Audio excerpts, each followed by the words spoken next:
Hey everyone, this is Austin from the Nerf Core. In this box is something very, very special and also pretty expensive. I got a Crimson Vulcan, totally complete. It has a tripod, it has a little belt boxing that goes on the side, the belt itself. It also has like 13 whistler darts, I'm pretty sure, so it is a complete Crimson Vulcan. So the price of this was $45. Now you're probably thinking, whoa, that's a really good deal. And it is actually, $45 for a complete Crimson Vulcan. Sounds really good, except it was $35 shipping, which is really expensive.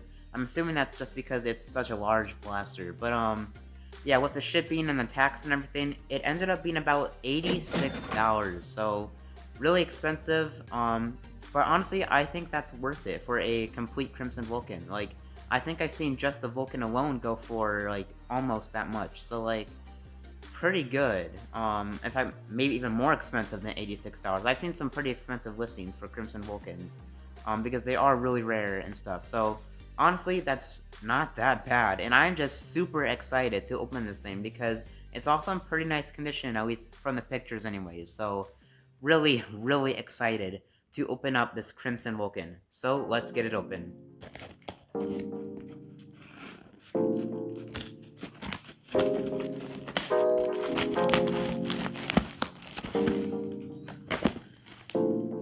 Alright guys, I think I got most of the tape here and it's pretty much open, so let's take a look. There is the tripod. Very, very nice. Yeah, really good condition. Nice. There it is, the Crimson Vulcan. Wow. There's the box on the side too, and then it looks like the belt's in there, which is nice too. Wow. So nice. Alright guys, before we take a look at the Crimson Vulcan, let's look at my original Vulcan and we'll do a comparison between the two. So here's my original Red Strike Vulcan. So this actually isn't complete. I do have the tripod and the belt there.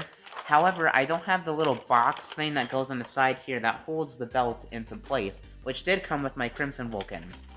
Now this is pretty common, like, the Vulcan really isn't hard to find, like, I see these things pretty often at Goodwill. It's really just the different parts of them that are pretty hard to find, like the tripod, box, and belt.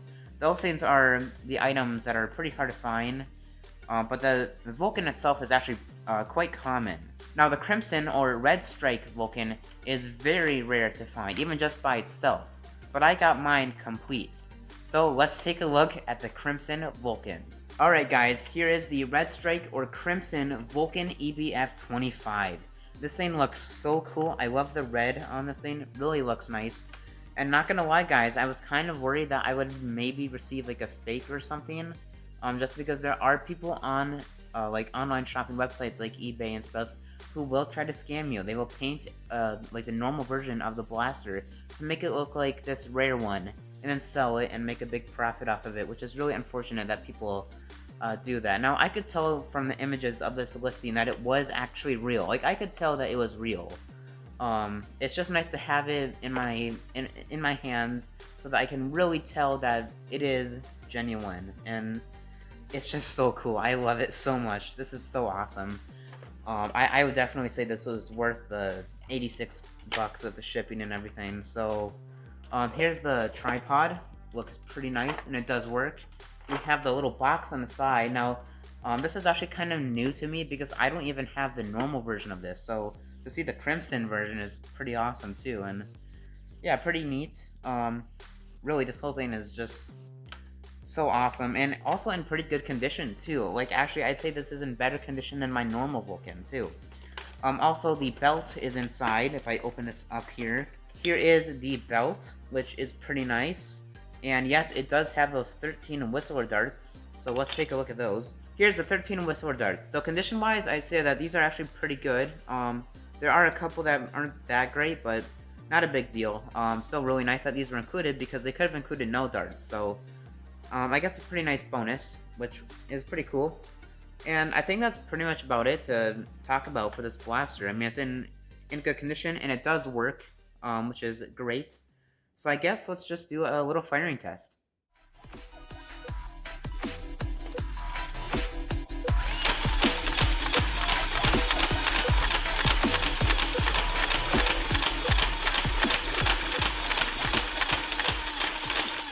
Alright, before this video ends, I just wanted to talk about something. I will be changing the way that I do my Nerf thrifting videos. So what I used to do is I would do a video for every, like, thrifting trip. So every time that I go Nerf thrifting, I would do a video on that. Basically meaning that if I find nothing, I would have to make a video saying I found nothing.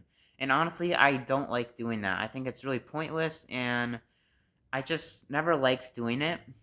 And even if I did find something, like if it was just one blaster, I mean, it's better than finding nothing and then having to do a video on that. However, it's still not very good. Like one blaster, like this past episode, which was episode 50, I only found that one thing, which was pretty nice. It was the white proton, but that's not really worth making a video on, like a whole thrifting video just on this one thing. I don't know. I just don't think it's very worth it. And so I'm gonna be doing what most Nerf YouTubers do, where they like go thrifting for that month, and then at the end of the month they make a video showing what they got for that month. And there's kind of a good side and bad side to it. A good side because then there won't be any more thrifting videos of just one blaster or maybe even no blasters, and usually it'll be a bit more to the video, which is really really nice. However, I kind of liked my old style because one, it was a bit more unique. It was something that not that many YouTubers do. But also like I don't go thrifting really that much. It's kind of occasional, usually 1 to 2 times per month. I really don't go that much. So that's what was kind of nice about my old style, was that I could make more videos since I don't go that often and whatnot. So I think though that this change is gonna be better for my Nerf thrifting videos, just because I feel like it's just a better system, really, than what I used to do. I think it's a better system, and now there won't be any more of those videos saying, "Oh yeah, I found nothing," or "Hey, here's this one thing that I found." It's just gonna be better. So I guess let me know what you guys think of this change, if you like it, or if you don't like it, please let me know in the comment section below. And that concludes this video. See you guys later.